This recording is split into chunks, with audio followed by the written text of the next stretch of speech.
The world does not end with a bang, nor does it end with a whimper. For me, the world ended with the sound of a ticking watch and the sight of a mountain that shouldn't have been there. My name is Elias Thorne. I was a cartographer by trade, a man who found comfort in lines, latitudes, and the cold certainty of ink on parchment. I spent my life mapping the unmappable, finding the edges of the world and pinning them down like captured butterflies. But there was one spot on the map, a jagged tooth of rock in the far north of the Siberian wastes, that defied every instrument I possessed. The locals called it the Ghost of the North. The maps called it nothing at all. It was a blank space, a white void that seemed to swallow the very light that tried to illuminate it. I set out on the 1st of November. I didn't bring a radio, I didn't bring a compass. They don't work near the peak anyway. The needles just spin like dying dervishes. I brought a sled, a team of 6 huskies who were as silent as the ice, and a journal with 800 empty pages. I intended to fill them all. The first week of the journey was a lesson in the architecture of white. When you are surrounded by nothing but snow and sky, your mind begins to create its own geography. You see cities in the clouds and forests in the shadows of the drifts. My dogs, usually vocal and spirited, fell into a trance-like state. Their paws made a soft thud, thud, thud on the hard-packed crust, a heartbeat for a world that had forgotten how to pulse. By day 10, the sun had become a memory. We had entered the polar night, a season of permanent twilight where the stars were the only witnesses to our progress. But these were not the stars I knew. They didn't twinkle, they stared. They were cold, unblinking eyes of silver, watching my slow crawl across the skin of the earth. It was on the 12th night that I realized the silence had changed.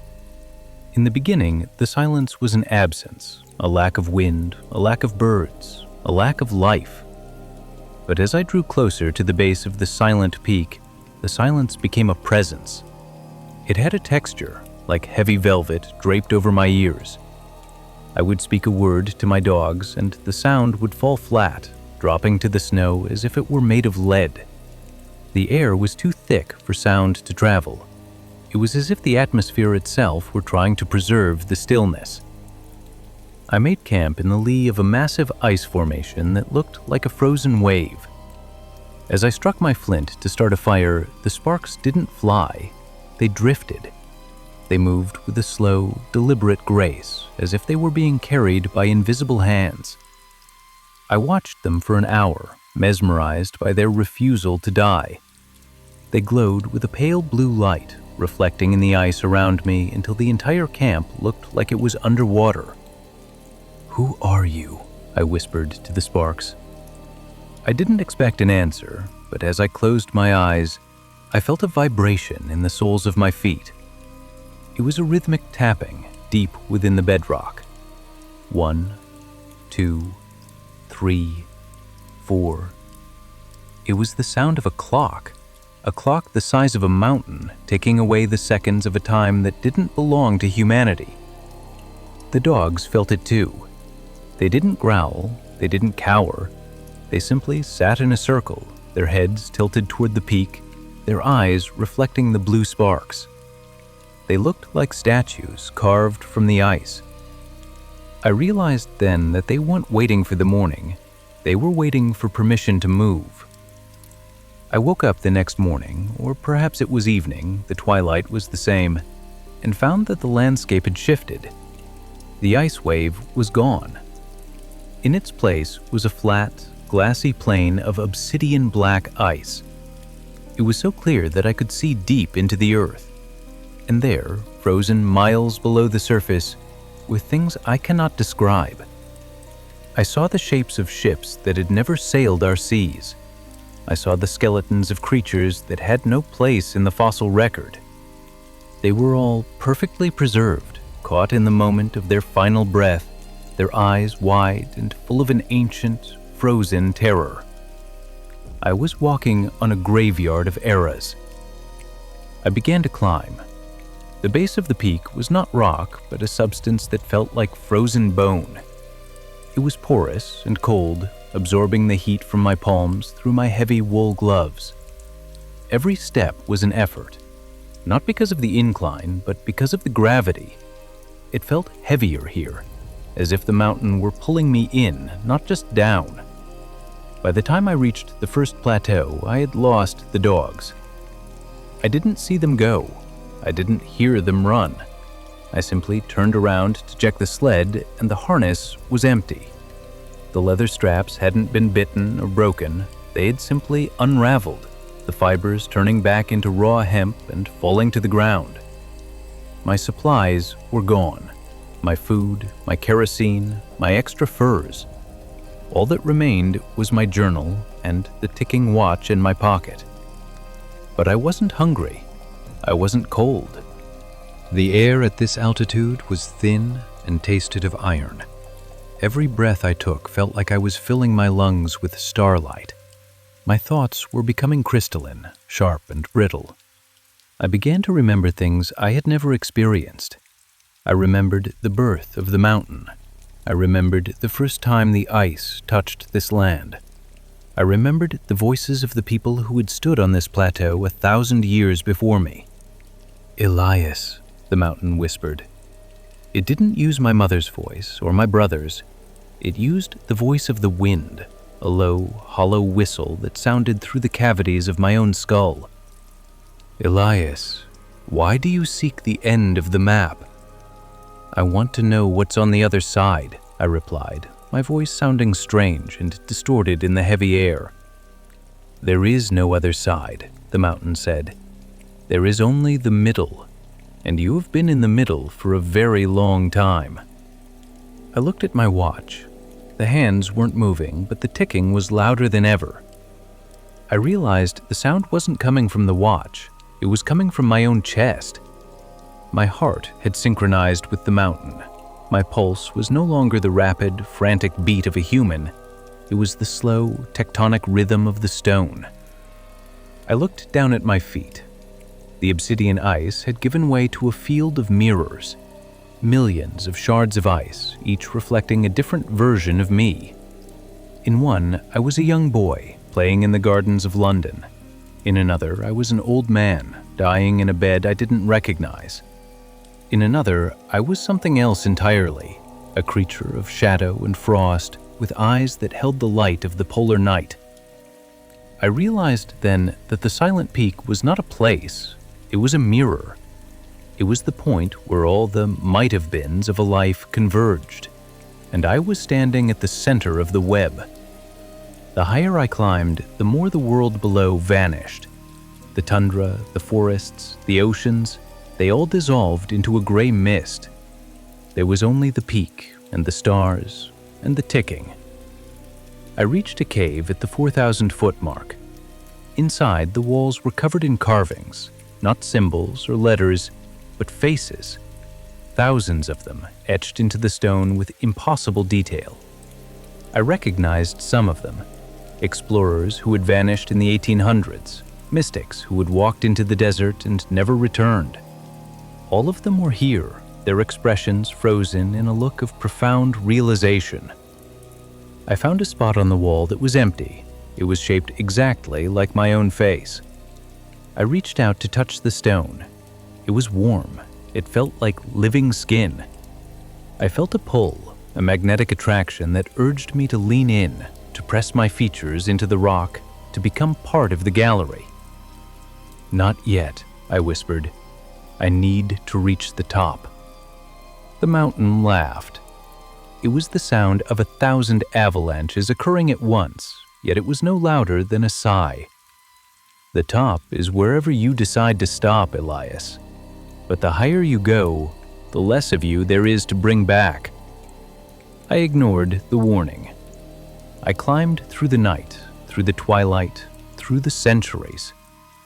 My wool coat began to turn into ice. My skin began to turn into marble. I was no longer a man. I was a monument to curiosity, a statue in motion. And then I saw the light. It wasn't the sun. It was a pillar of pure, white radiance erupting from the very summit of the peak. It reached up into the heavens, piercing the canopy of stars. It was the source of the silence. It was the frequency that held the world together. I reached the final ridge. My legs were numb, my vision was a blur of silver and blue, but I forced myself to take the last step. I stood at the summit of the silent peak, and there, in the center of the light, stood a man. He was sitting at a desk made of solid ice. He had a quill in his hand and the map spread out before him. He didn't look up as I approached. He just kept drawing, his hand moving with a mechanical precision that made my own heart stall. I walked toward him, the ticking in my chest becoming a deafening roar. I reached the edge of the desk and looked down at the map. It was a map of my life. Every street I had walked, every person I had loved, every mistake I had made. It was all there, rendered in exquisite detail. But the map didn't stop at the present. It kept going. I saw the day I would leave the mountain. I saw the years of silence that would follow. I saw the moment of my death. And then, the man looked up. He had my eyes. He had my face. He was me, but he was 1 billion years older. He was the version of me that had stayed on the mountain, while the other versions lived and died in the world below. "You're late," he said. His voice was the sound of the deep earth.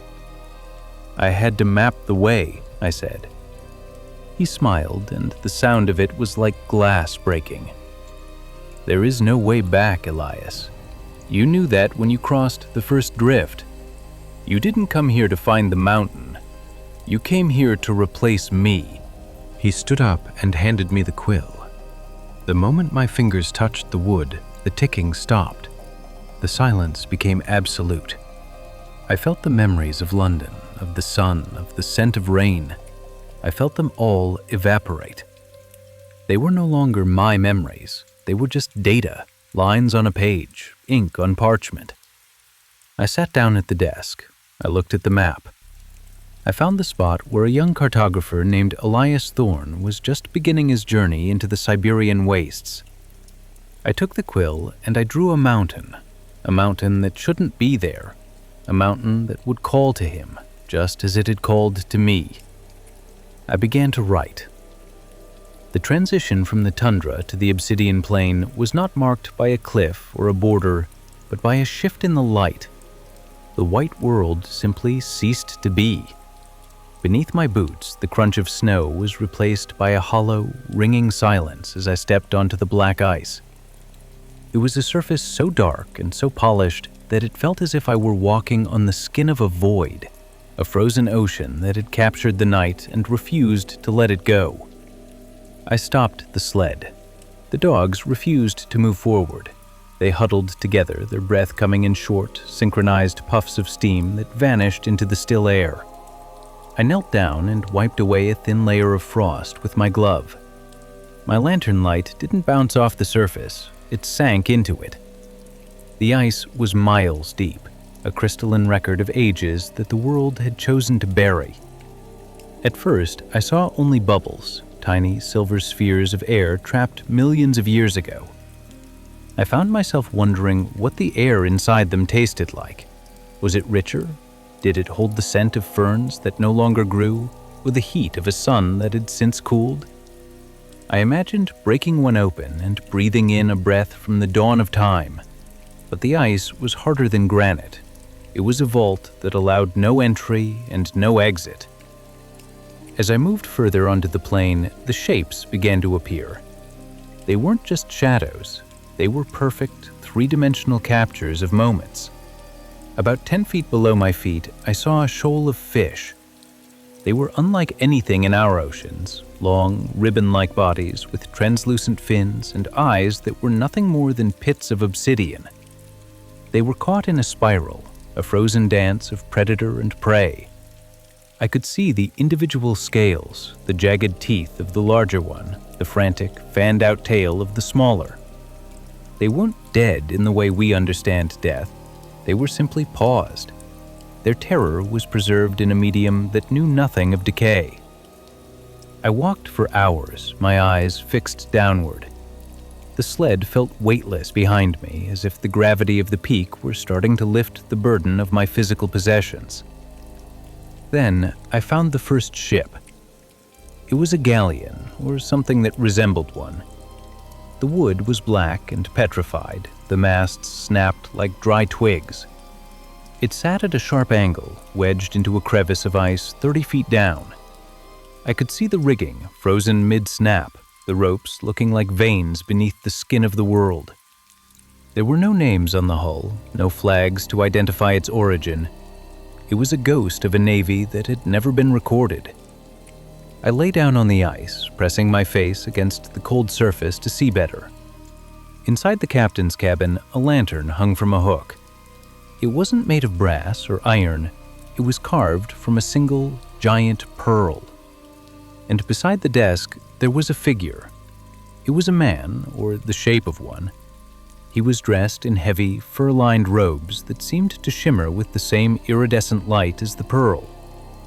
He was sitting in a high-backed chair, his head tilted back, staring up, straight at me. His eyes were wide, and for a terrifying second, I thought I saw his pupils dilate. I pulled back, my heart hammering a frantic rhythm against the ice. "It's just an image," I whispered to myself, "a photograph in the frost." But as I looked again, I noticed something else. Scattered around the ship were hundreds of smaller shapes. They looked like birds, giant, owl-like creatures with wingspans as wide as a man is tall. They were frozen in mid-flight, their talons extended toward the ship's deck. It looked like a battle had been interrupted by a sudden, absolute drop in temperature. A flash freeze that had turned a moment of violence into a permanent monument. The further I went, the older the layers became. The ships vanished, replaced by structures of stone and glass. I saw the spires of a city that looked like it had been grown rather than built. Towers of spiraling green crystal, connected by bridges of woven bone. It was beautiful, and it was devastating. To think of all that history, all that art and struggle, reduced to a decorative layer in a mountain's foundation. The silence on the obsidian plain began to take on a musical quality. It wasn't a sound I heard with my ears, but a vibration I felt in my marrow. It was a low, resonant chord, like 1,000 cellos playing a single, unending note. It was the sound of the ice's weight. It was the sound of the earth's memory. "Do you see us, Elias?" a voice whispered. I spun around, my hand going to my knife. The dogs were gone. I hadn't even noticed them slip away into the twilight. The sled was empty, the harnesses lying flat on the ice. I was alone in the center of a black mirror. "Who's there?" I shouted. The ice beneath me rippled, not like water, but like a distorting lens. The faces below, the captain in his robe, the fish in their dance, they all began to turn. Slowly, agonizingly, their frozen necks creaked as they adjusted their gaze toward me. Thousands of eyes, from thousands of eras, were now fixed on the man standing on the surface. "We are the forgotten," the voices said, rising from the ice like a cold mist. "We are the maps that were burned. We are the stories that were never told. And now, you are the one who will carry us." I felt a sudden, sharp cold in my feet. I looked down and saw that my boots were starting to merge with the ice. The black surface was rising like a tide, creeping over my toes, my ankles, my shins. It wasn't a liquid, it was a slow, molecular invasion. The ice was trying to pull me down into the gallery. It wanted to add a 19th century cartographer to its collection of curiosities. I didn't panic. The cold was too beautiful for panic. It felt like a warm bath, a release from the effort of being alive. I felt my memories of the sun beginning to crystallize. I could see them, my first kiss, the smell of old parchment, the taste of a bitter ale. They were falling out of my mind and drifting down through the ice, settling among the spires of the green crystal city. "No," I said, the word barely a breath. "Not yet." I reached into my pocket and pulled out the ticking watch. The sound of its mechanical heart was a jagged, ugly thing compared to the music of the ice. I slammed the watch against the surface. Crack! A single, thin fissure appeared in the black ice. It was no wider than a hair, but the sound it made was like a thunderclap. The vibration shattered the trance. The faces below snapped back to their original positions. The tide of ice retreated from my legs, leaving my boots frosted and brittle. I didn't wait. I began to run. Not away from the peak, but toward it. The obsidian plain was a trap for the stagnant, a lure for those who wanted to look back. But I was a man of the line. I was a man of the forward motion. As I reached the far edge of the plain, where the black ice met the white bone rock of the mountain's base, I turned back one last time. The ships, the cities, the frozen kings, they were all still there, staring into the dark. But the fissure I had made with my watch was glowing. A thin line of gold light cutting through the black. It was a reminder that even in the heart of a frozen eternity, the small, ticking will of a man could leave a mark. I stepped off the ice and onto the stone. The gravity increased instantly. My lungs burned, my muscles screamed. But as I looked up at the peak, I saw that the stars were no longer unblinking. They were flickering, as if they were nervous. The mountain knew I had survived the gallery. And now, the real climb was about to begin. The climb from the obsidian plain to the first true ridge of the peak was a journey through a vertical desert. The air had lost its moisture entirely. It was a dry, scouring cold that turned my skin to the texture of parchment. But as I hauled myself over the final ledge of the lower face, the landscape changed again. I stepped onto a vast, perfectly flat plateau that stretched for miles in every direction. It was called the Plateau of Echoes, though I didn't know that name then. I only knew that the silence had been replaced by something far more unsettling. The sound of myself. In the world below, an echo is a reflection of a sound you just made. But here, the laws of physics were frayed at the edges. I would take a step, and the sound of my boot hitting the stone would return to me 10 minutes later. I would sigh, and a quarter of an hour later, a weary breath would brush past my ear as if someone were standing right behind me. It was a maddening, disjointed existence. I was living in a hall of sonic mirrors, surrounded by the ghosts of my own recent past. As I walked across the gray, dust-covered stone, I began to see them. At first, they were just flickers in the periphery of my vision, smudges of gray light that vanished when I turned my head. But as the hours passed, they solidified. They weren't monsters, they weren't spirits of the mountain. They were me. About 50 yards to my left, I saw a version of myself sitting on a rock, head in his hands, weeping. He looked exactly like me, dressed in the same fur coat, but his grief was so heavy it seemed to dim the starlight around him. I walked toward him, my heart tight with a strange sympathy, but as I reached out to touch his shoulder, he dissolved into a cloud of fine, silver dust. A moment later, I heard the sound of his sobbing. It was loud, echoing across the plateau, even though the figure was gone. "Is this what the mountain does?" I asked aloud. "Does it peel the moments from our lives and leave them here to rot?" "It doesn't leave them to rot," a voice answered. I spun around. Standing 10 feet away was another Elias. This one looked older, much older.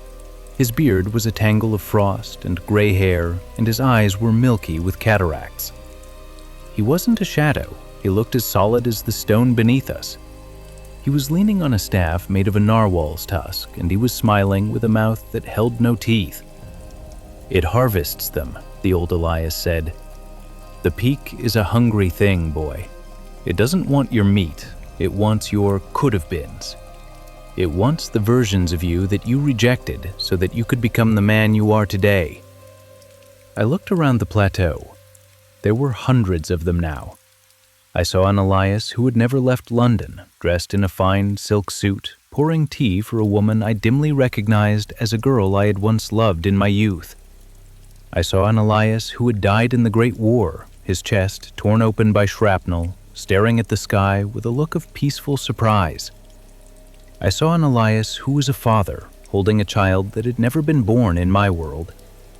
They were all here, living out their truncated lives in a loop of shimmering, cold light. "Every choice you ever made," the old Elias whispered, moving closer.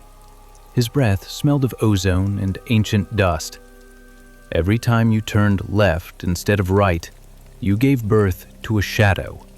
You left a piece of your soul behind. The mountain collects them.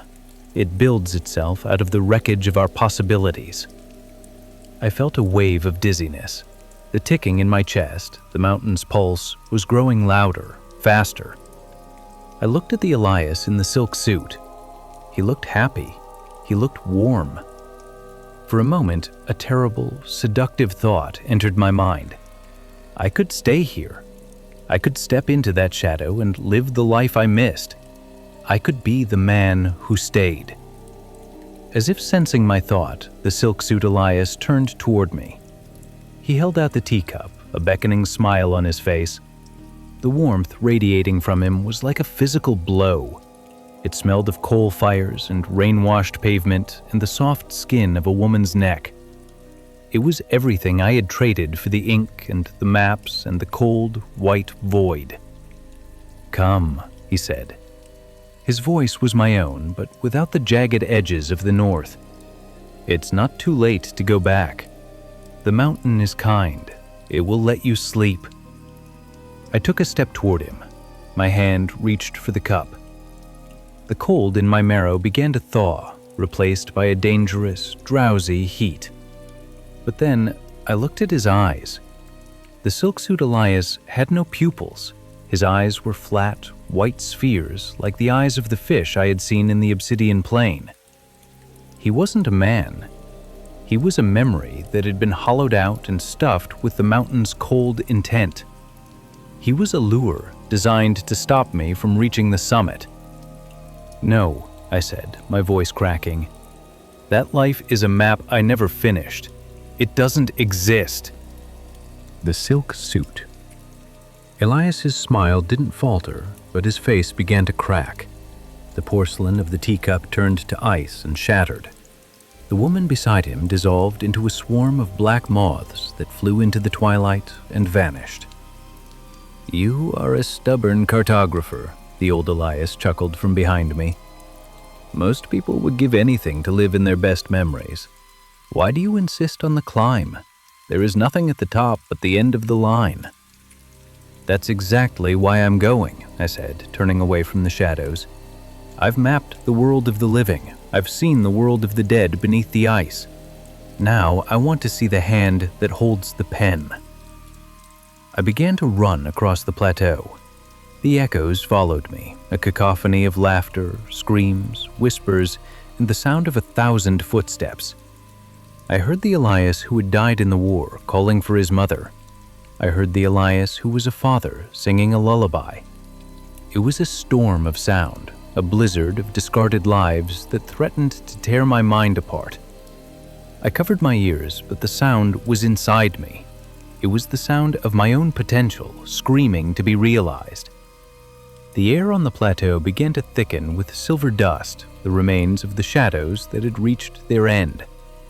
It got into my eyes, my throat, my lungs. It felt like I was breathing in the pulverized remains of my own history. Finally, I reached the far edge of the plateau. The ground rose sharply again, a wall of jagged black basalt that looked like the teeth of a giant. I grabbed the first handhold, my fingers bleeding as the sharp stone bit through my gloves. I looked back. The plateau of echoes was silent again. The shadows were gone.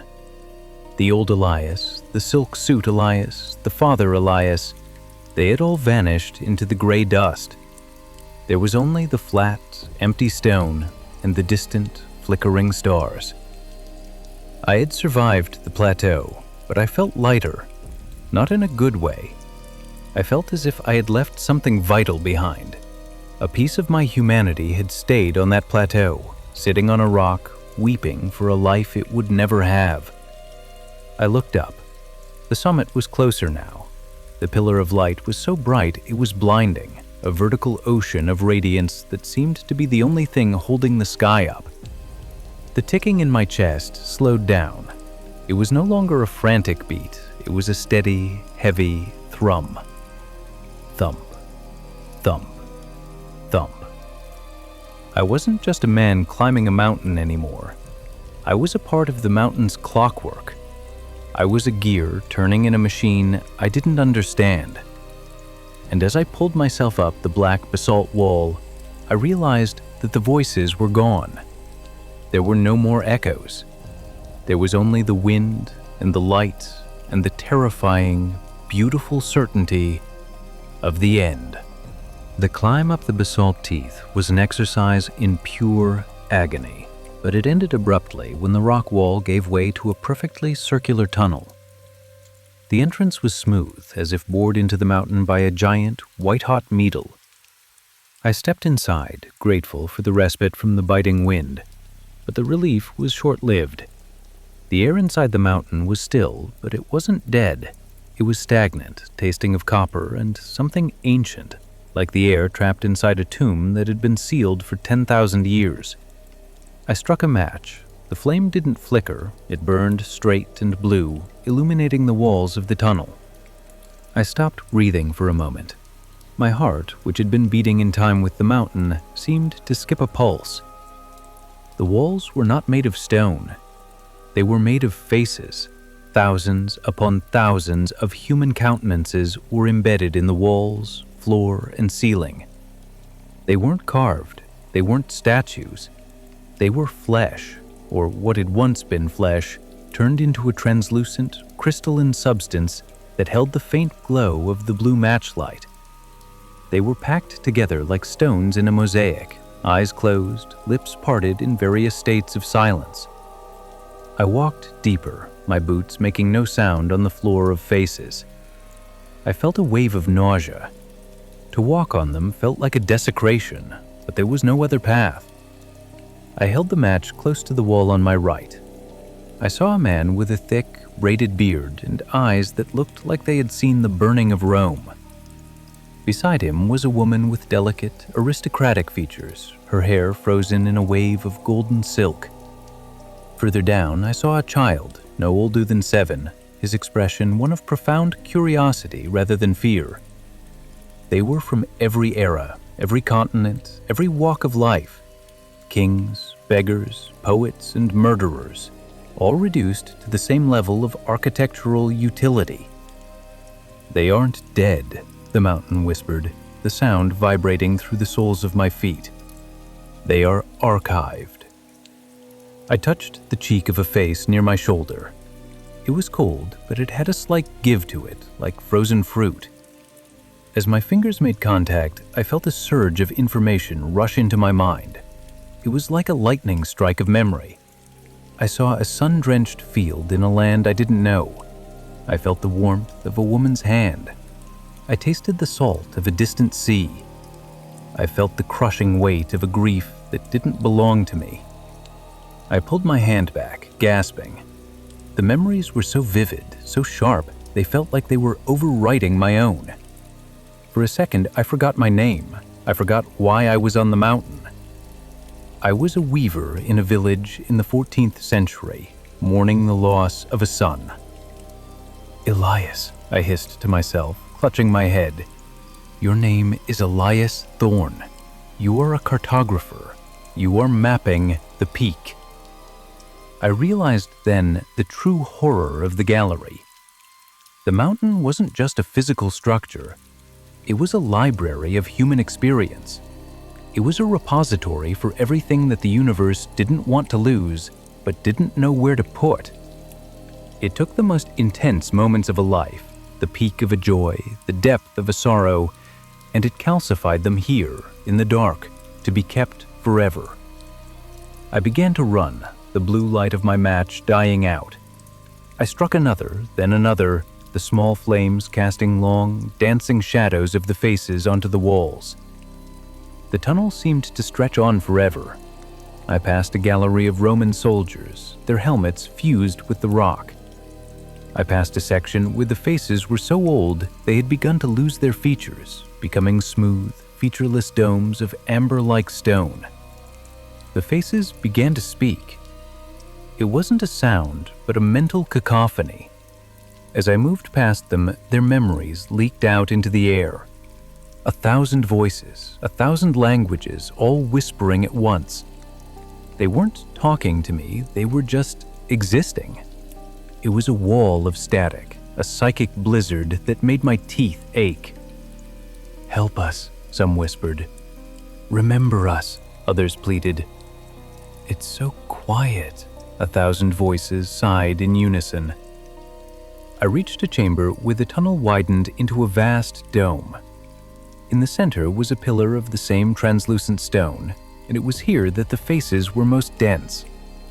I saw explorers I recognized from my own studies, men who had gone into the Amazon and never returned, pilots who had vanished over the Pacific.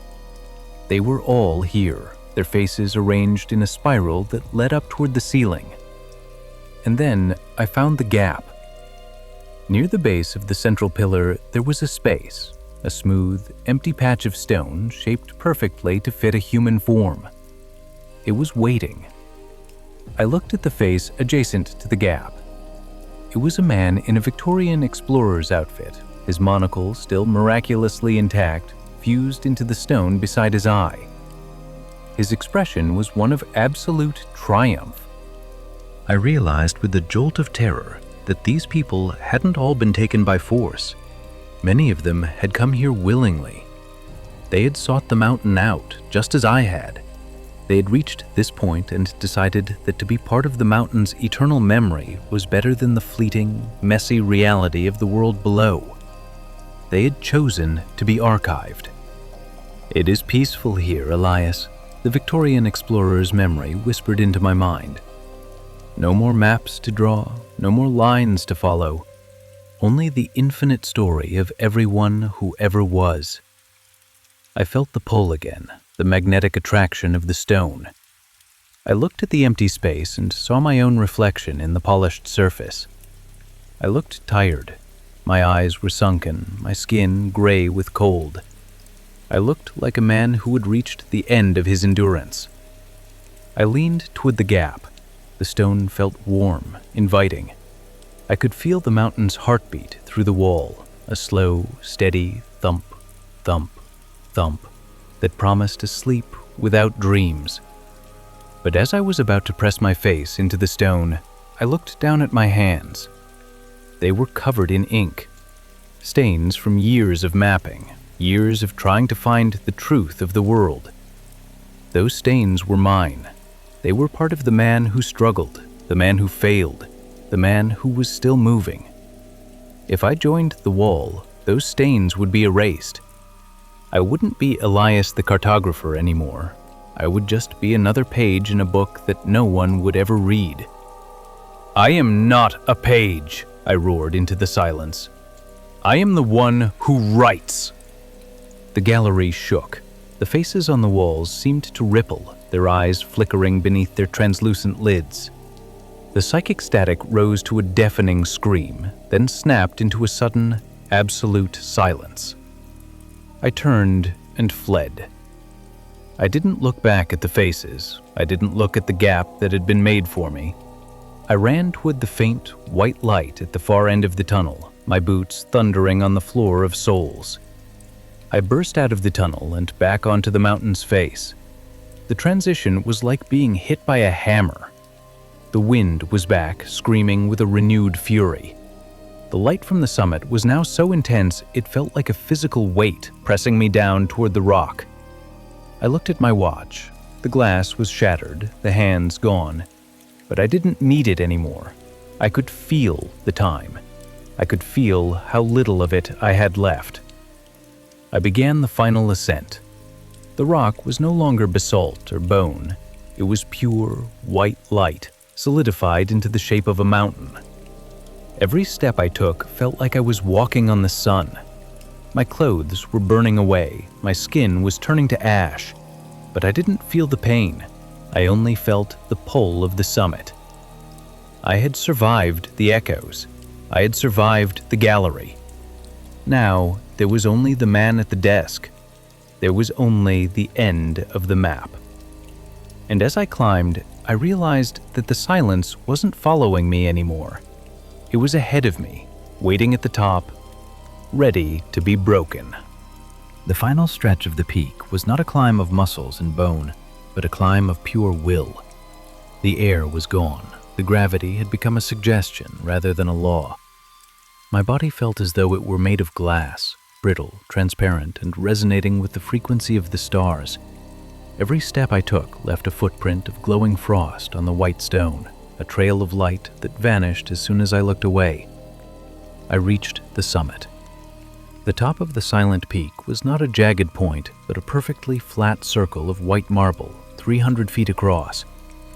In the center, the pillar of light I had seen from below erupted like a silent volcano, a vertical river of brilliance that seemed to be the source of all color and all sound in the universe.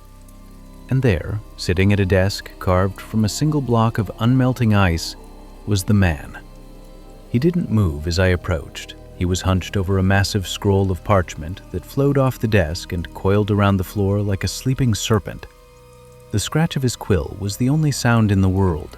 It was a dry, rhythmic sound, scritch, scritch, scritch, as if he were carving the very seconds into the fabric of reality.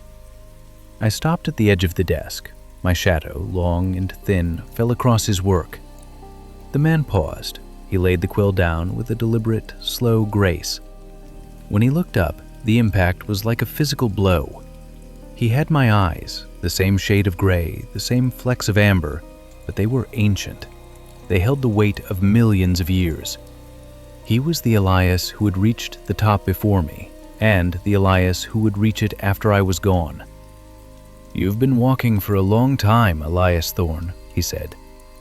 His voice didn't travel through the air. It vibrated in the marrow of my bones. "I finished the map," I said, my voice sounding like a ghost's whisper.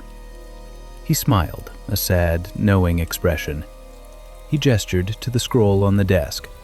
"There is no such thing as a finished map. The world is breathing, changing, dying, and being born again with every tick of the clock. To map it is to try and capture a dream in a net made of smoke." I leaned over and looked at the scroll. It wasn't a map of mountains or rivers. It was a map of moments. I saw the heartbeat of a bird in a forest 3,000 miles away. I saw the fall of a leaf in a garden in London. I saw the exact second a star would die on the other side of the galaxy. "Is this what the mountain is?" I asked. "A recording station?" "The mountain is the anchor," he replied, standing up. He was taller than I expected, his robes shimmering like the aurora borealis. "Without the peak, the world would have no weight. The silence here is what allows the music below to exist. The stillness here is what allows the motion there to continue. Someone must sit at this desk. Someone must hold the pen so that the lines don't blur." He walked to the edge of the marble circle and looked out over the world. From this height, the curvature of the earth was visible, a blue and silver jewel suspended in an ocean of ink. "I have been sitting here since the ice first touched the stone," he said. "I have mapped every breath, every tear, and every shadow. But I am tired, Elias. Even the stone eventually turns to dust." He turned back to me, and I saw that his hands were starting to become translucent. The light from the pillar was shining through him, turning his flesh into a pale, glowing mist.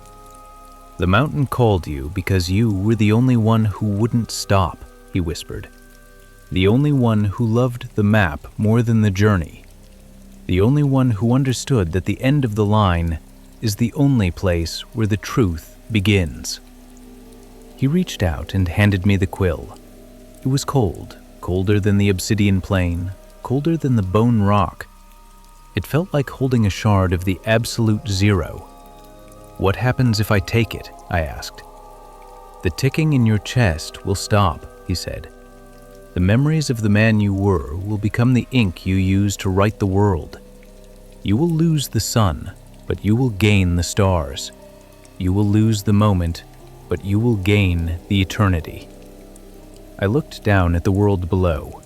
I thought of the dogs, the sled, the girl in London, the smell of old paper and the taste of bitter ale. They were so small, so beautiful, so fragile. Then I looked at the pillar of light. I felt the immense, terrifying power of the silence. I felt the responsibility of the lines. If I didn't take the pen, the map would stop. The heartbeat of the bird would cease. The star wouldn't know how to die. The world needed the anchor. "I understand," I said. I reached out and grasped the quill. The moment my fingers closed around it, the world exploded into white. The man at the desk dissolved into a cloud of silver dust that was instantly swept away by a wind I couldn't feel. The weight of my body vanished, the cold vanished, the pain in my lungs vanished. I sat down in the chair of ice. I looked at my hand. It was no longer made of skin. It was made of starlight and ink. I felt my past, Elias Thorne, the cartographer, being pulled out of my mind. It flowed down my arm, through the quill, and onto the parchment. I saw my own life becoming a thin, black line on the map. I saw the moment I entered the tundra. I saw the moment I stepped onto the black ice. I saw the moment I climbed the basalt teeth. And then I began to write the next second. I drew the movement of a cloud over a sleeping village. I drew the flicker of a candle in a lonely lighthouse. I drew the path of a snowflake as it fell toward a frozen valley. The silence was no longer a threat. It was my medium. I was the weaver. I was the keeper. I was the echo. I looked up from the desk. Far below, at the very edge of the obsidian plain, I saw a tiny, dark speck. It was a man pulling a sled, followed by 6 silent dogs. He was looking up at the peak with a mixture of terror and longing. I smiled. I took the quill, and with a hand that had mapped the birth of galaxies, I drew a small, jagged line in the snow, a path that would lead him to the first ridge. The ticking in the mountain's heart continued. Thump, thump, thump. I leaned back in the ice chair and closed my eyes, but I didn't sleep. I didn't need to. I was the peak. And as long as I kept writing, the world would keep breathing. The light burned on, a silent fire in the heart of the night. And beneath it, the map grew longer, spiraling down into the darkness, capturing every beautiful, broken moment of a world that would never know it was being watched. The silence was absolute, and for the first time, it was enough.